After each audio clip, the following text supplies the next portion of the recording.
Under the bright afternoon sun, Hussain sits alone on the grass, consumed by loud, heart-wrenching sobs. His face, a mask of profound sadness, is a stark contrast to the cheerful sunlight around him. Mirha rushes into the scene, her face etched with worry as she spots her brother's distress. "What happened, my brother? Why are you crying?"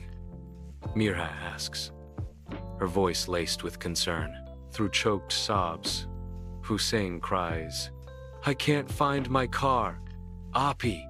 In a flurry of anxious energy, Mirha begins her desperate hunt for the missing toy car. She kneels, peering under the bed, where shadows dance and secrets hide.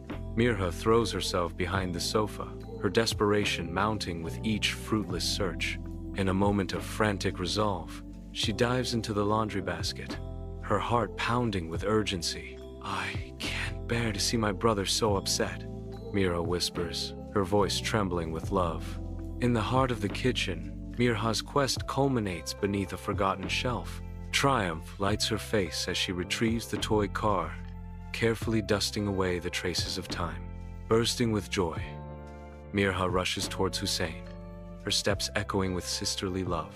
"Look what Api found!" Hussain's face lights up as he exclaims, "My car! Api, you're the best!" At the doorway, Abu and Umi watch their children, their hearts swelling with the love that has blossomed into a beautiful flower. As Abu says, "We only planted love in them, and it has blossomed into a beautiful flower." If you like this video, then like, comment, subscribe to my YouTube channel, and don't forget to press the bell icon button for more interesting videos.